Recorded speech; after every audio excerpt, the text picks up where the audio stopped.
Hey everybody, Devon Miller here, and welcome to my YouTube series.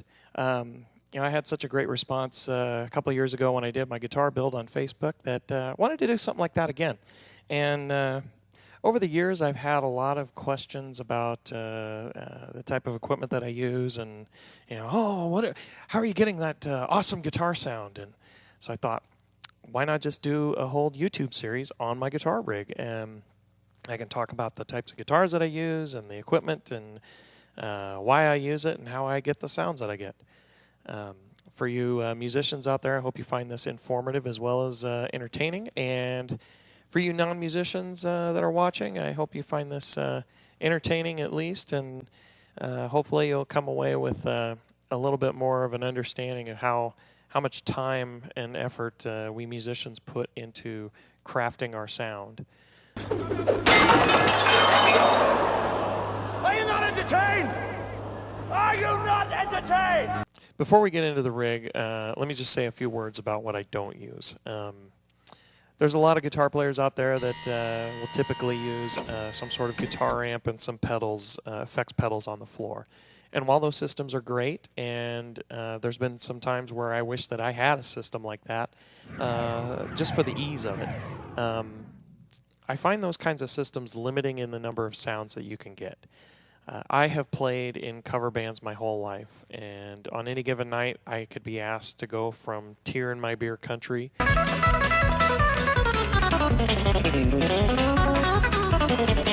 to Metallica.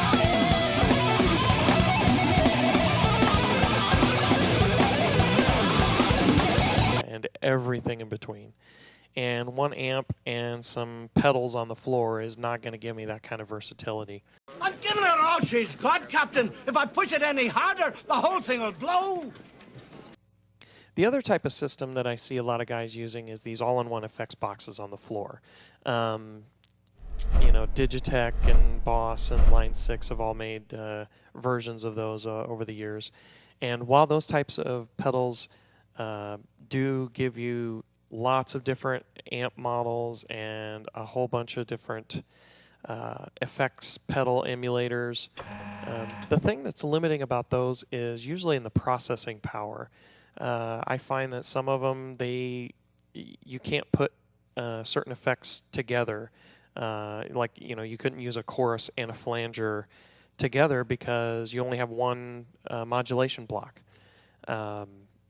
The other kind of limiting thing is sometimes, they don't have enough power to do, or processing power to do a harmonizer, and that kind of thing just isn't going to cut it for me.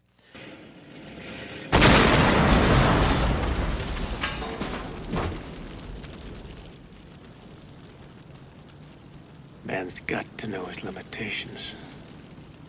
So, what do I use? Well, I use a rack-based system.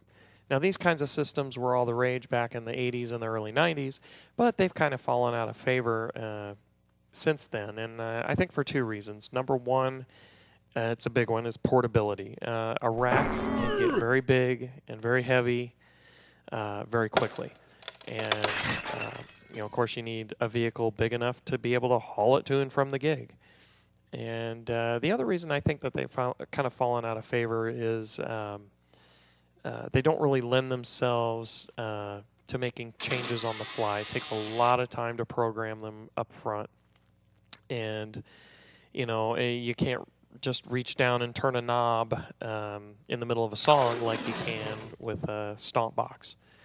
But the thing that this kind of system does give me is the ability to go from all these different types of genres: old country, new country, funk, blues, classic rock, new rock, metal.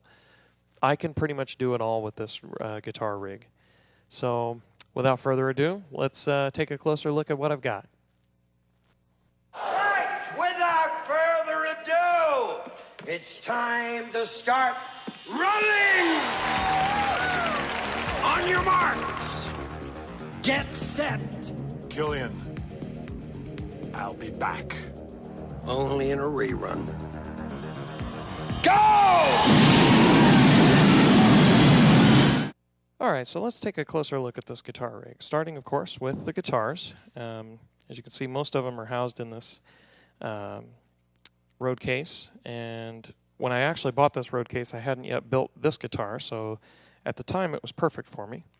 It's got these nice Velcro straps in here that keep the guitars nice and secure during transport. There's plenty of room inside where I can just leave the guitar straps and the tremolo bars on the guitars. Around the back here we've got some wheels, so you can just tip it back and roll it around like a dolly. And just wheel it on stage, take the lid off, and boom, instant guitar stand for 3 guitars. And speaking of the lid, I usually put it over here on top of my speaker cabinet for 2 reasons. One, makes a nice storage table. Keep things tucked away down here, especially when you're outdoors and it's windy, doesn't blow away. And the other reason is if I break a string or have some other sort of guitar repair, it makes a nice guitar workstation. And just real quickly, I got a little hook here for the hold the violin, and of course I got my Eddie guitar over there on my other guitar stand. So once the signal leaves the guitar, it goes through this wireless belt pack that's usually on my belt, and goes down here to the rack. Now you can see there's several wireless units in here, and in a future video I'll go over what each one does, but for now we're just going to worry about this one here because it's for the electric guitar. So we come out of the back of that through this cable and go into the Digitech 2120 effects processor, where we get a compressor and a wah-wah effect. And then we actually leave the 2120 through the effects loop and go down to the Mesa Boogie tri-axis preamp. Now, I cannot say enough good things about this preamp. It's basically like having 8 guitar amps in a single rack space. It's all tube, analog signal, but it's digitally controllable, which means that as I push the different buttons on my pedal board, all the settings change and I get different sounds, and that's where I get all my clean and distorted sounds for my guitar. So once we leave the tri-axis, we come back up here to the 2120 and we get all the effects that are after the amp. This is where we get chorus, flanger, phaser, delays, reverbs, pitch shifters, etc. And it's fully programmable. I can put effects anywhere I want. Makes it really great. So then we leave the 2120 and we go down here to the Mesa Boogie 2020 power amp. And even though this is only 20 watts per side, this sucker is loud. No problem at all gigging with this thing. As a matter of fact, I never turn it up past halfway. A couple more points on the rack before we leave it. Up here at the top, we've got a power conditioner where all the electrical is plugged into. So all I got to do is flip that switch and turns everything on and off. And down here, I've got a storage drawer for the microphones and other accessories, and this pull and pluck foam. I can make little compartments and keeps everything nice and tidy. Up here at the top, I put the lids for another storage table. Over here on the side, I've got a backup guitar cable in case my wireless stops working for some reason. And then around back here, you can see the tubes for the tri-axis, the tubes for the power amp, and this is where the guitar signal leaves the rack and travels down that snake over here to the pedal board. Now, probably the biggest difference between this pedal board and most other guitar players is the only sound that's on this pedal board is the talk box. Everything else that's on here is just MIDI triggers. Over here, of course, MIDI, for those of you that don't know, MIDI is a digital computer language that lets different pieces of musical equipment talk to each other. So here we got our Rocktron All Access MIDI switcher. Along the bottom here, I got all my presets, and then the top 2 rows, I'm able to turn on and off individual effects inside each preset. Over here, I've got 2 Ernie Ball VP Junior volume pedals. But again, there's no guitar signal going through them. These are actually tied into the back of the Rocktron, and I use them as MIDI triggers as well. In a future video, I'll get into specifically how I have them set up, but for now, just know that this one is for volume, and this one is for everything else.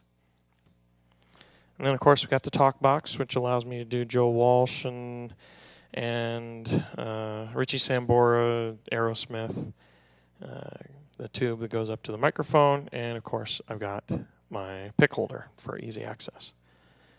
So then the signal leaves the pedal board and goes around back and actually goes into this speaker cabinet. Now, this speaker cabinet is actually homemade. I got to take a moment to give a quick shout out to my old drummer, Tony Benson, from Standing Hampton, who built this for me. I did help. I kind of held the wood while he measured and cut, so I did have some help in it. Did have a hand in building it. But in all seriousness, though, thank you so much, Tony, for building this for me.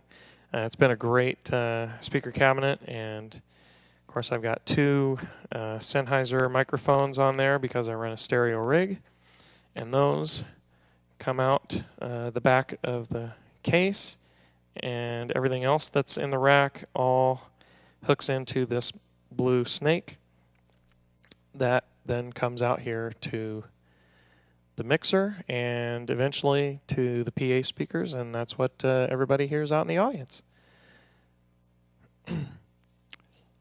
And that is a quick overview of the guitar rig. This is where we store all the vapors and entities and slimers that we trap. Very simple, really. A loaded trap here. Open, unlock the system. Insert the trap. Release. Close, lock the system. Set your entry grid. Neutronize your field. And the light is green. Trap is clean. Ghost is incarcerated here in our custom-made storage facility. Well, that's the guitar rig in a nutshell. In future videos, of course, I'll go a little more in depth into each individual piece and explain how I'm using it to get the sounds that I get. So until the next video, I want to say thanks for tuning in and hope to see you again real soon.